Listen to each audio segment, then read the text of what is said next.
can play the game and you can act out the part, but you know it wasn't written for you. Tell me, how can you stand there with your broken heart, ashamed of playing the fool? One thing can lead to another. It doesn't take any sacrifice. Father, mother, sister, and brother, if it feels nice, don't think twice. Just shower the people you love with love and show them the way you feel. Things are gonna work out fine if you only will. Just shower the people you love with love and show them the way you feel. Things are gonna be much better if you only will.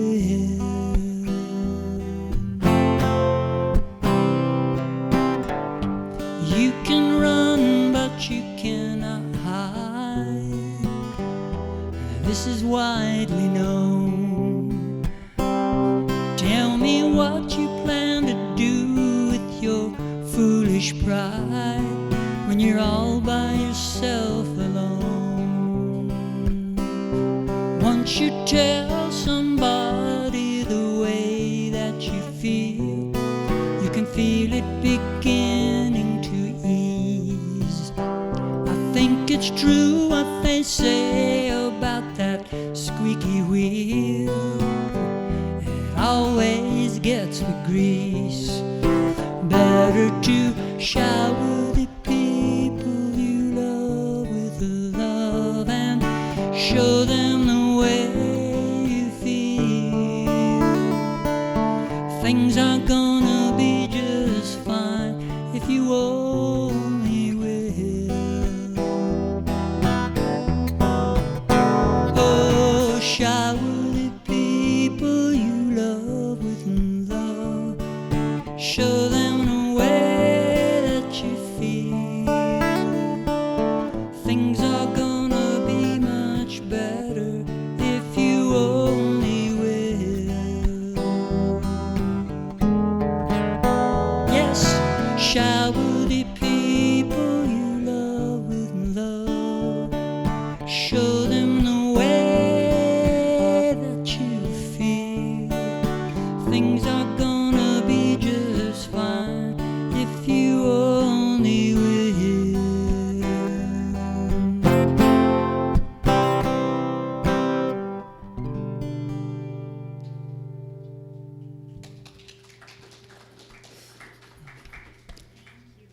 That was beautiful.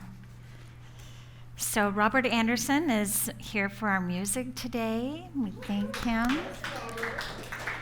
And Ustaine Talley is here for our prayers, our prayer chaplain for the day. Thank you, Ustaine. And Ustaine would be happy to pray with you after the service if you'd like to do that.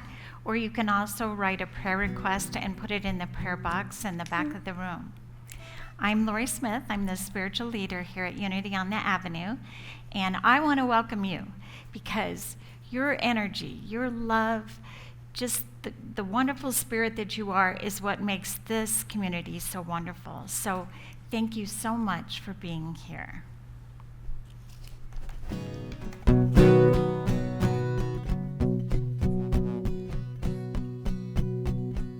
So sing, repeat after me. We come together. We come together. We come together. In the name of love.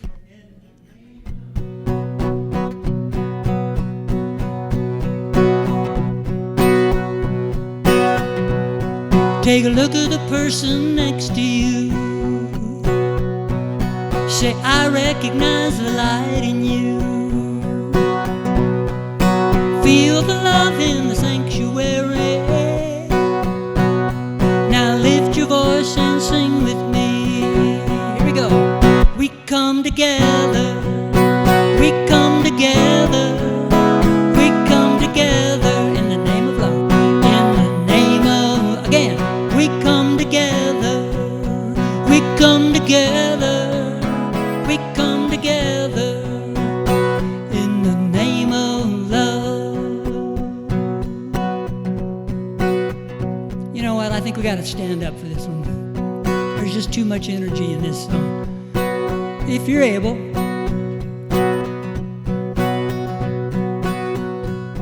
take a look at the person next to you. Say, God loves you and I do too. Feel the love in the sanctuary. Now lift your voice and sing with me. We come together. We come together. We come together. We come together in the name of love.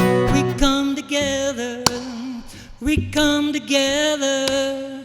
We come together in the name of, keep it up. We come together.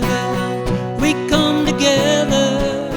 We come together in the name of love.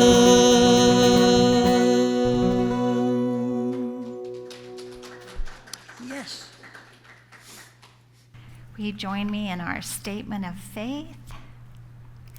There is only one power and one presence in the universe and in my life, God, the good, omnipotent.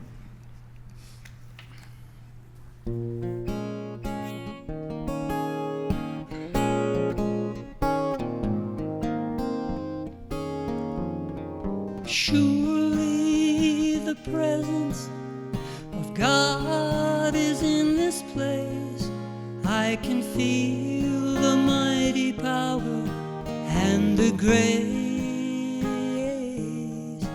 I can hear the brush of angels' wings. I see glory on each face. Surely the presence of God is in this place.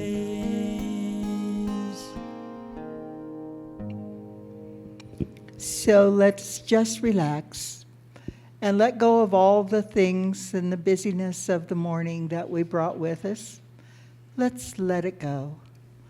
Let's be here now, if just for a moment. Now, if just for a moment in time, we can be brothers and sisters here in spirit. If just for a moment in time, we could be family. If just for a moment of time, we can let the spirit within shine brightly. If just for a moment in time, we can instill in this day our love to new heights. Our mission would unfold with greatness as we send out much joy and love that we have received. We would open the doors wide and welcome in those who seem different, but inside are the same. If just for a moment we could walk in each other's shoes and you could walk in mine, we would see the truth. As our compassion and love would rise with each day, with each moment of each day, our interactions would manifest in more meaningful ways. If just for a moment we are one in harmony, if just for a moment we are one in song, if just for a moment we are one people, if just for a moment in time. We let this go and we let it be, and so it is. Amen.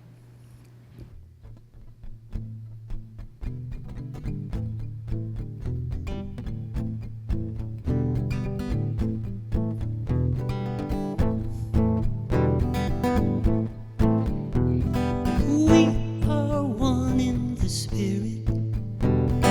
We are one in this world. We are one in the spirit. Everybody, every soul, everywhere we turn.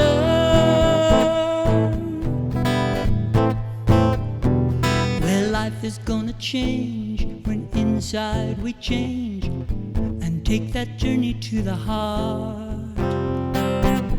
You are my brother and you are my sister, and neither one of us can live apart. Oh, we are one in the spirit. We are one in this world. We are one in the spirit. Everybody, every soul, everywhere we turn. Involve yourself in, it's time to begin for the healing of this earth. Many small steps here and millions of feet now can carry everybody to rebirth. Oh, we are one in the spirit. We are one in this world. We are one in the spirit. Everybody, every soul, everywhere we turn. So as you take yourself, give back to someone else. All the nations here belong. Tear down illusions and shore up with truth, till you and I, we sing a worldwide song. Oh, we are one in the spirit. We are one in this world. We are one in the spirit. Everybody, every soul, everywhere we turn. We are one in the spirit. We are one in this world. We are one in the spirit. Every woman, every man, every boy and girl, we are one in the spirit. We are one in this world. We are one in the spirit. Everybody, every soul, everywhere we turn.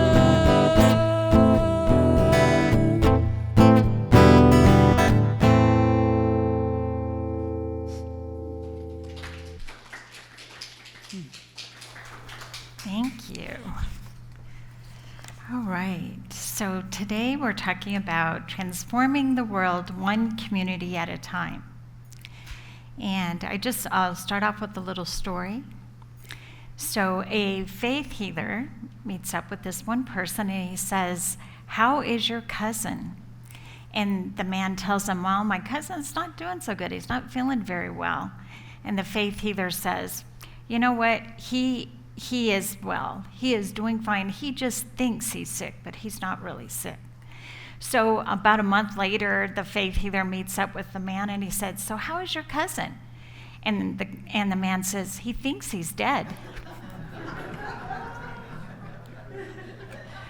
So today we're going to talk about our new vision for Unity on the Avenue.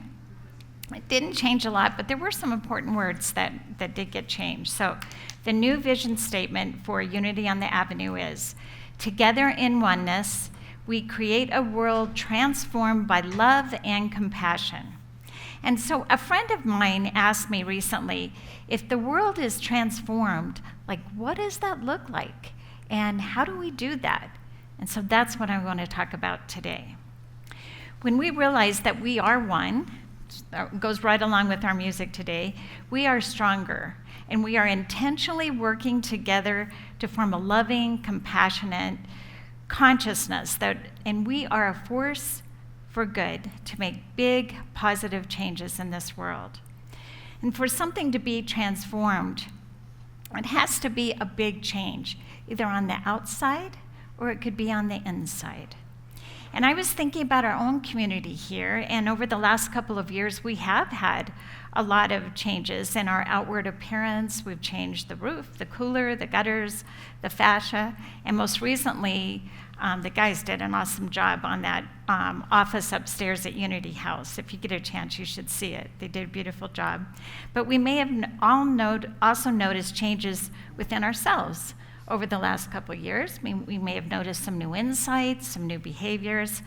And when I'm here, I have to tell you, I definitely feel the goodwill that's in this community.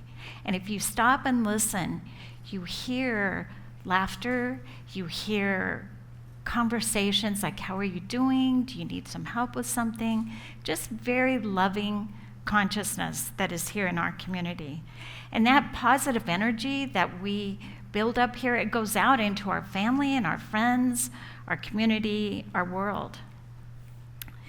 So transforming the world does seem like a tall order, but we can really make a difference in so many ways, and just even one life at a time.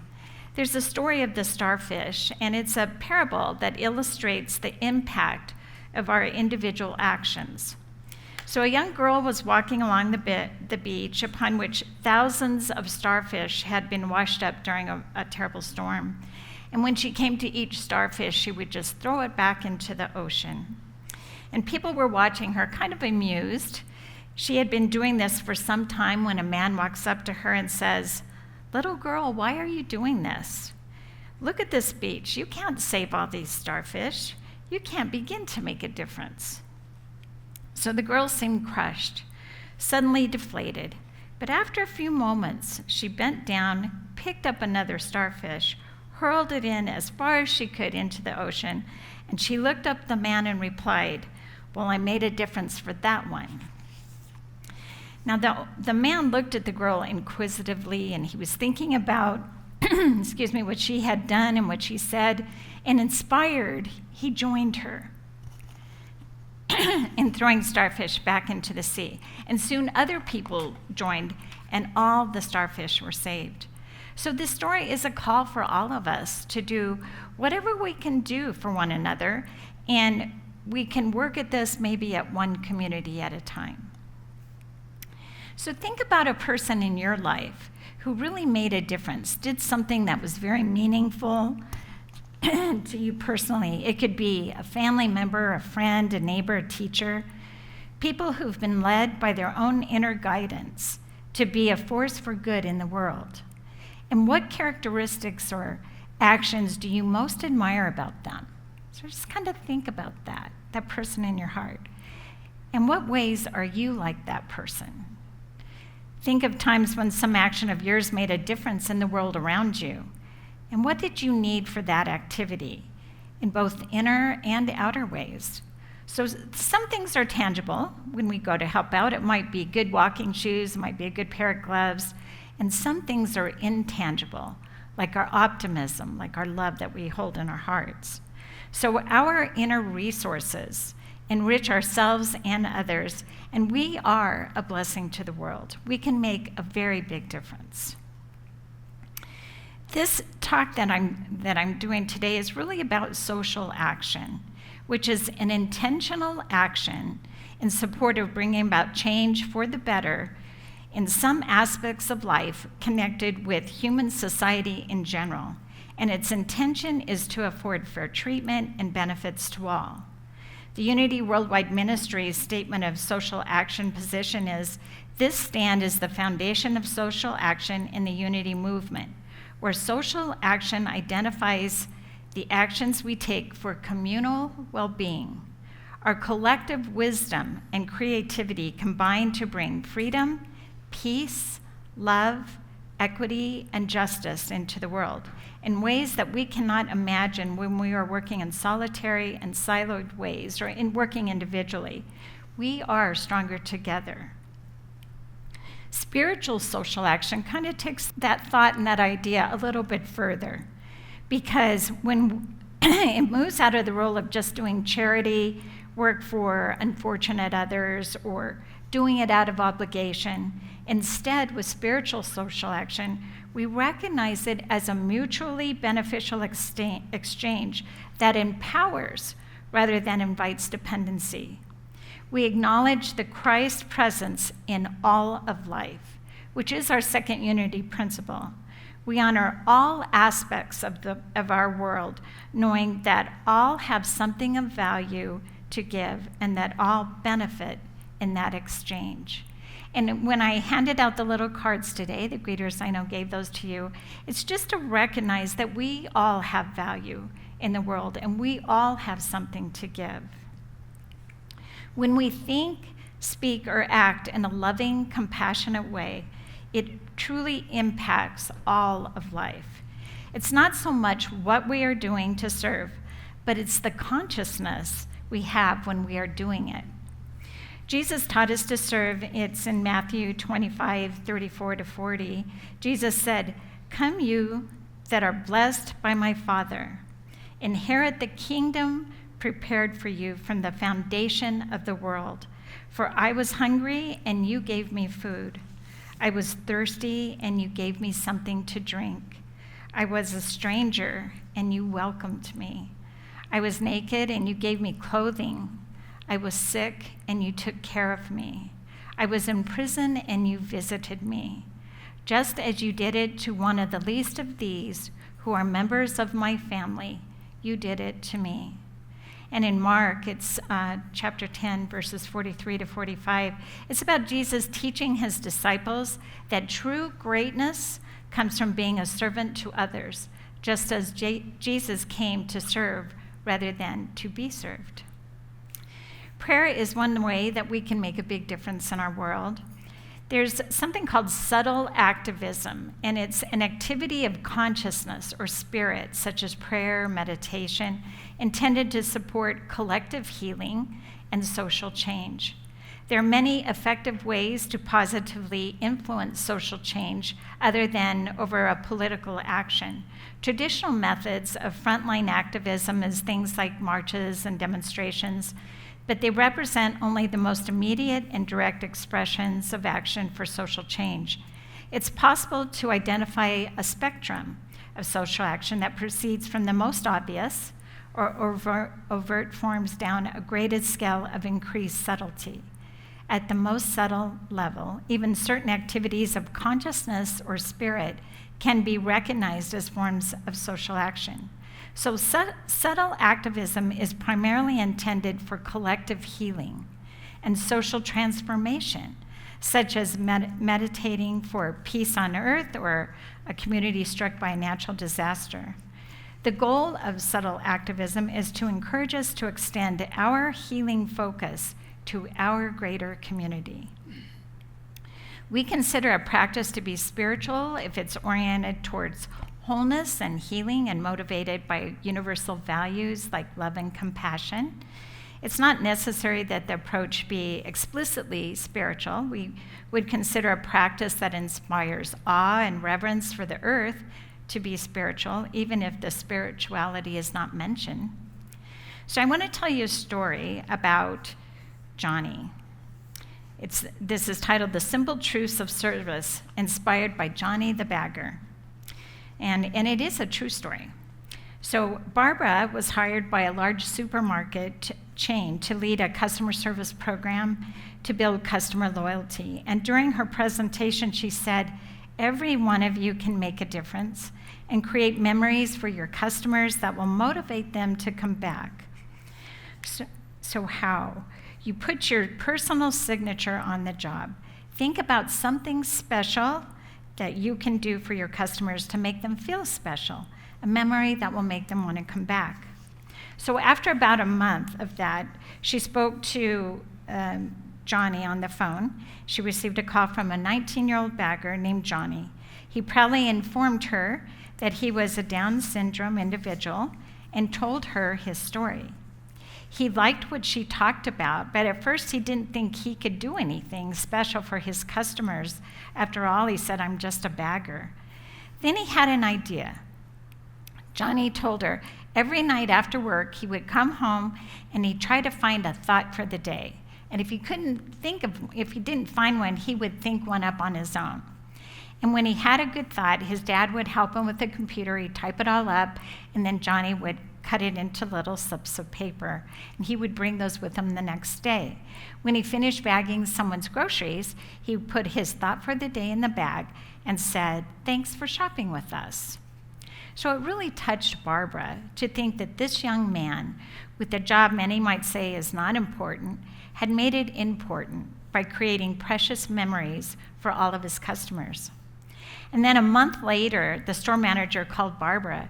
"You won't believe what happened," he said. "When I was making my rounds today, I found Johnny's checkout line was so long it went all the way to the frozen food aisle." And he said he quickly announced, "We need more cashiers, get more lanes open."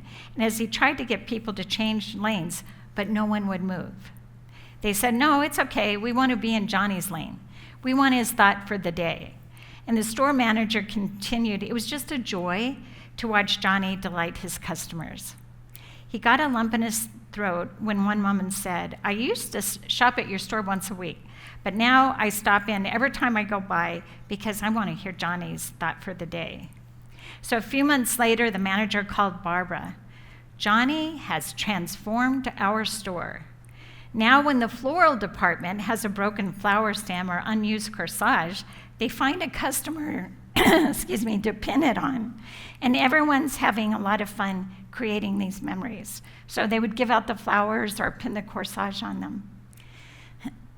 Our customers are talking about us. They're coming back and bringing their friends. A wonderful spirit of service spread throughout the entire store, and all because Johnny chose to make a difference. So it's not so much what you do, but it's how you do it. It's how you put the love into what you are actually accomplishing. Johnny's idea was not particularly innovative as much as it was loving. It was from his heart. And that's what really touched his customers, his peers, and those who read about his story. Great service comes from the heart. Johnny transformed his whole work environment through love. And I just wonder, when you think about your week next week, is there a way that you could do what Johnny's done? In Eric Butterworth's essay on abundant living, he talks about the gift of service and going about the Father's business in our own lives. He said, in your work, in your relationships with your loved ones, and with the rest of the world, think to give instead of to get. And he tells the story of a doctor who observed that in all of his years of practice, he found that those who were the healthiest and the happiest are people who habitually are aware of the needs of others and try to aid and support them in some way. And when service to others is substituted for self-service, the result was a peace of mind and a corresponding harmony of the body. Our co-founder, Myrtle Fillmore, reminds us how much we receive when we give. A rich consciousness and a loving service go hand in hand and are the foundation stones of plenty. Our most recent spirit group chose to do a service project with Park Hill Food Pantry. Kathleen Richmond volunteers her time to organize volunteers every Friday and Sunday, to give several boxes of food to over 200 families. Usually, Kathleen organizes the lunches for 20 plus volunteers, but when our spirit group offered to make those lunches, she was very grateful. So some of our group members came together. You see Beth, Mark, Clyde, Carrie, Diana, and BG brought the ingredients to Unity on the Avenue, and everyone pitched in to make several trays of burritos. The burritos were definitely made from love and blessed with the thought of nurturing all of the volunteers giving their time to the mission of Park Hill Food Pantry. The next morning, the burritos were delivered along with all of the canned goods that you all donated, and it was very well accepted. There is a picture here of Kathleen Richmond, Scott, and Mark helping to bag up the vegetables to make it easier to distribute. The Park Hill Food Pantry organizes and gives away about 100 pounds of food to each family, So everything that was donated here was really very helpful. The amount of food organized and given out twice a week is absolutely amazing. Like, I had no idea. As I stood on one corner and looked down, it was like the whole length of that street, that block, had food to give out. And it was just so inspiring to see so many people volunteering. And they show up every Friday and Sunday to help out. They help out all the families in this community. And I was just so impressed. I heard one of the volunteers say, as she was giving her the box of food, "How's your dad doing?" And I realized they weren't just handing out food. Like, there were relationships being built here. There was a great amount of goodwill that was happening here. And it was right in the midst of doing this service project. The consciousness of love and compassion was within each and every person present. And I just felt so thankful just to be a part, just a small part of it, but it was really a wonderful day. And I think about my friend's question, if the world is transformed, what does it look like? And how do we do it? And as I looked at the street, I thought, this is what the world looks like when it's transformed, and this is one of the ways we can do it.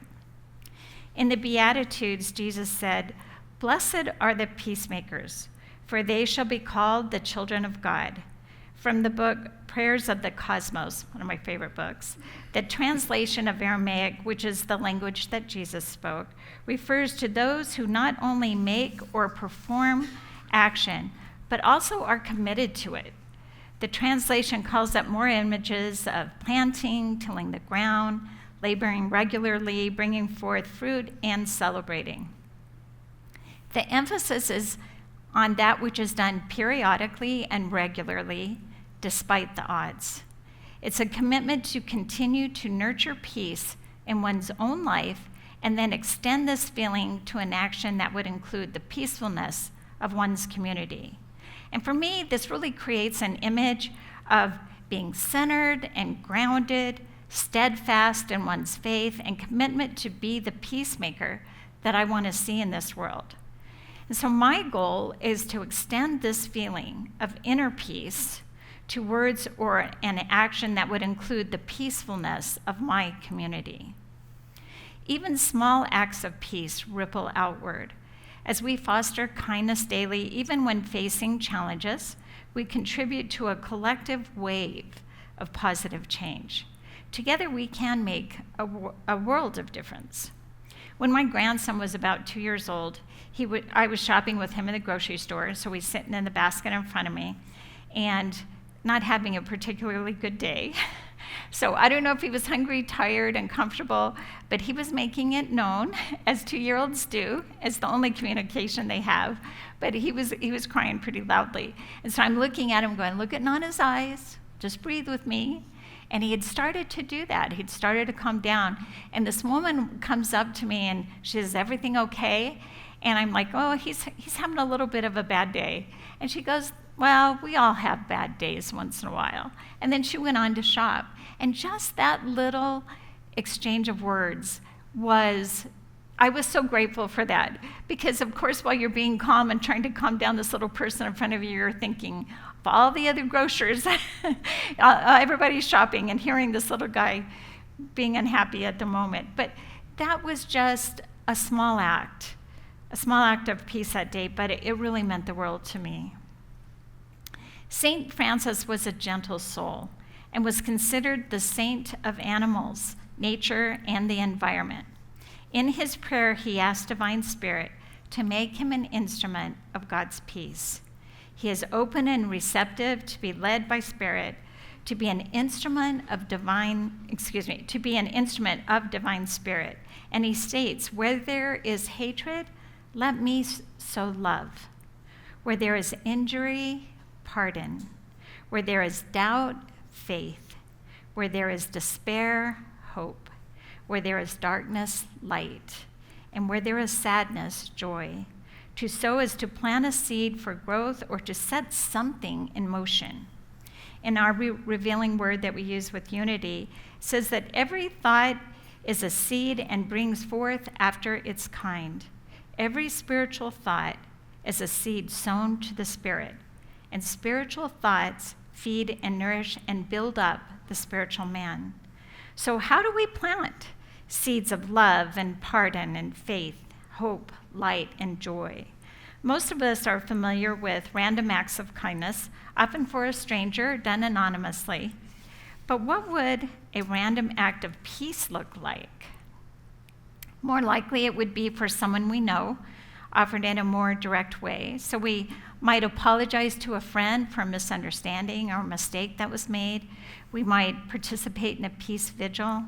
But in the prayer of St. Francis, he states the intention to console others, to understand others, to love others. For it's in the giving that we receive, and it's in the pardoning that we are pardoned.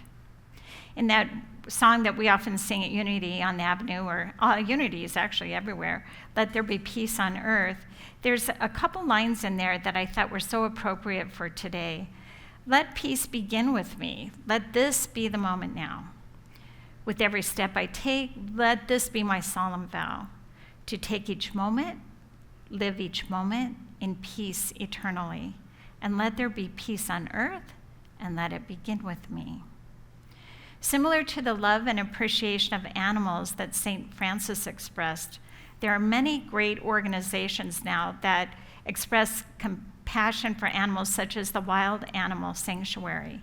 And since January 1980, the Wild Animal Sanctuary has responded to more than 1,000 requests from private citizens and government agencies to rescue animals from across the United States and around the world.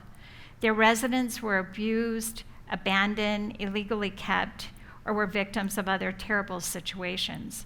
And when we visited, we were told that the rescue animals have been kept in very small cages often, where they could barely move.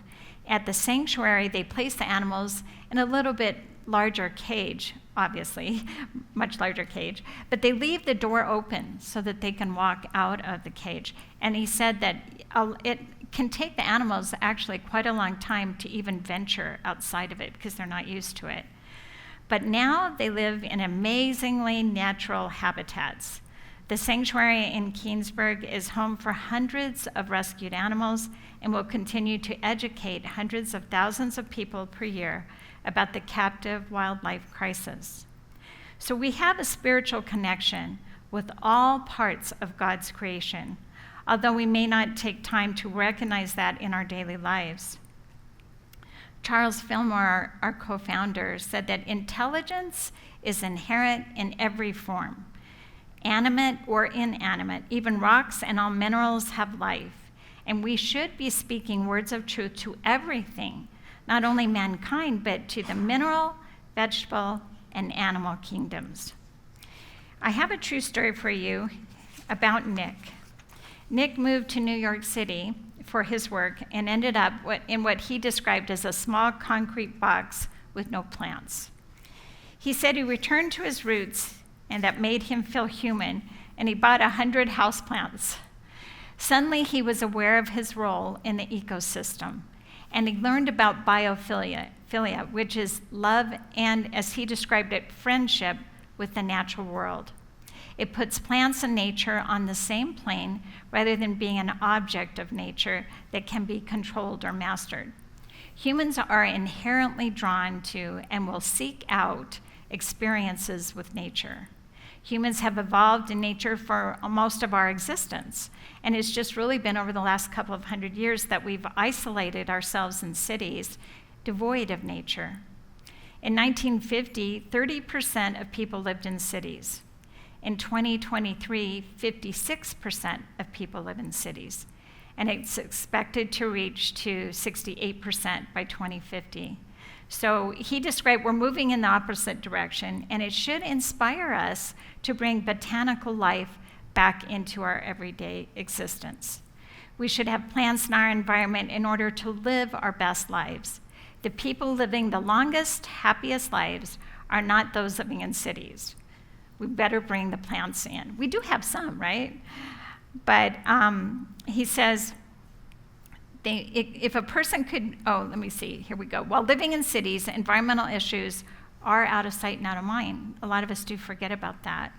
Mother Nature planted a seed in his mind, he said, and an important question began to germinate over time. How could he care about the plants he was growing and not care about the earth that was home to those beautiful plants? Plants were the stepping stones for him that guided him to this enlightened state. And if it could happen to him, then why couldn't it happen to others? So if a person could be convinced to care about a plant, they might begin to care more about the planet that we live on. He thought about this whole transformation. His theory is that the experience of nature leads to the excitement about nature, and the excitement about nature leads to the empathy for nature, and empathy for nature leads to effort to protect nature. So many of us are disconnected from the very nature we are asked to protect, but start with a small plant. It can change everything, he says. We should do what we can. Our food, our clothes, our furniture, our transportation all impact the earth in some way. Every action, no matter how small, can make a difference.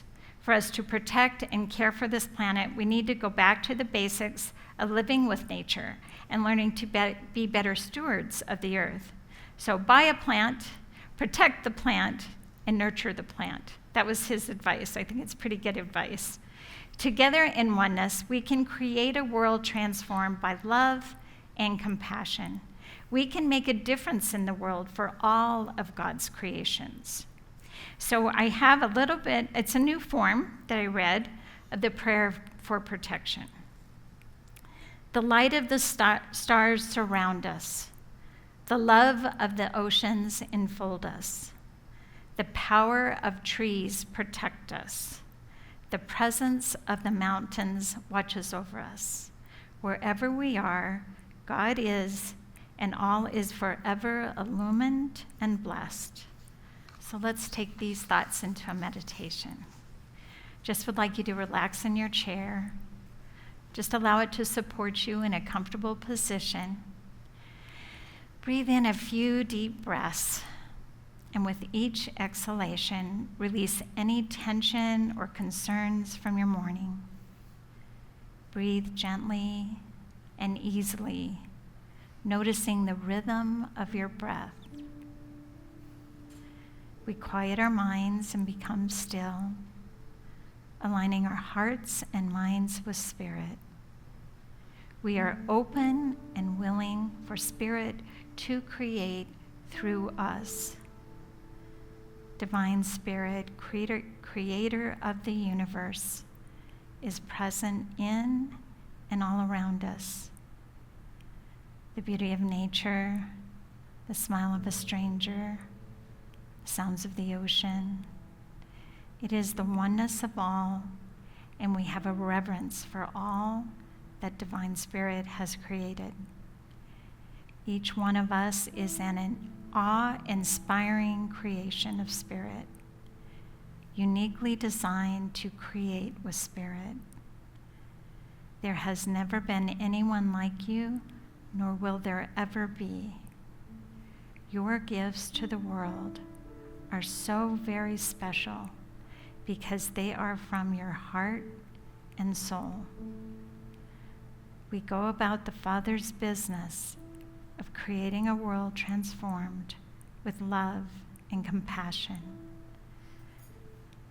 The Christ presence is within all of life. From this source, we create goodwill to all of our brothers and sisters. I am the love that changes the world. Just reflect on this in the silence.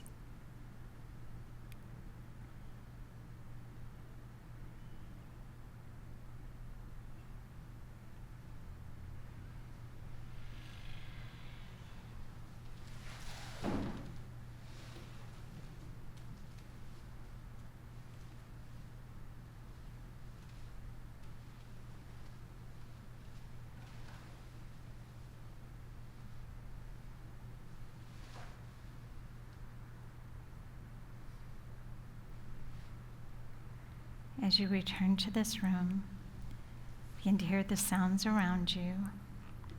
Gently stretch Open your eyes when you are ready. We are so grateful, sweet Spirit, for the limitless creative power that is within us, for the love and compassion that we share with our world.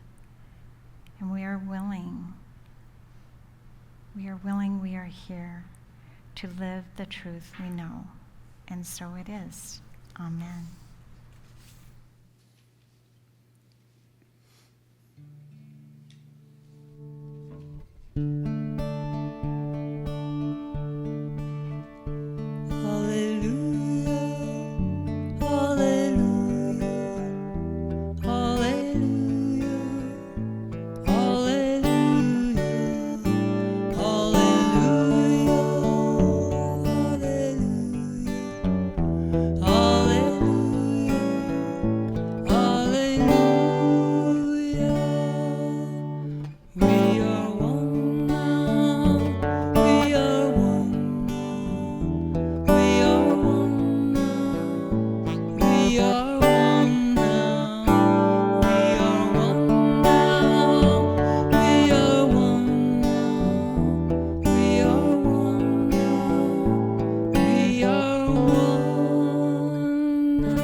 So it's time for our offertory blessing, and there's many ways to give to Unity on the Avenue, whether it's check or cash, or there's a square in the back. And we often donate on the phone. There's a way to do that for our website.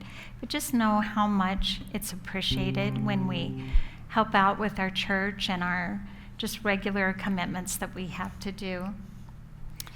And I just want you to know how much it's appreciated, your financial support, as well as the kindness that you show in coming together on the teams that we've created. I know that a lot of you are here during the week, cleaning the sanctuary, getting things ready for Sunday service. There's just a great amount of love and compassion when we come together in our community to lift us up and to take care of our church. So let's join me in the blessing. Divine love through me blesses and multiplies all that I am, all that I have, all that I give, and all that I receive.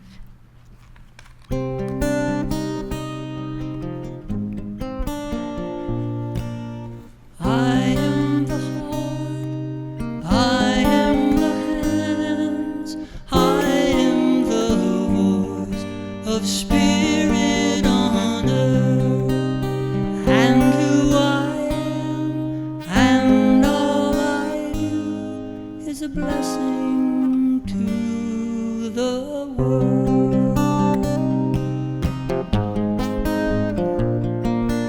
We are the hands, we are the heart, we are the voice of spirit on earth, and who we are, and all we do is a blessing to the world. Just say thank you.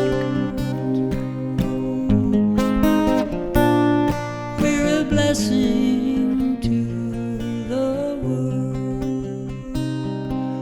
You're a blessing to the world. And why don't you join me for our prayer for protection. The light of God surrounds us. I am that light. The love of God enfolds us. I am that love.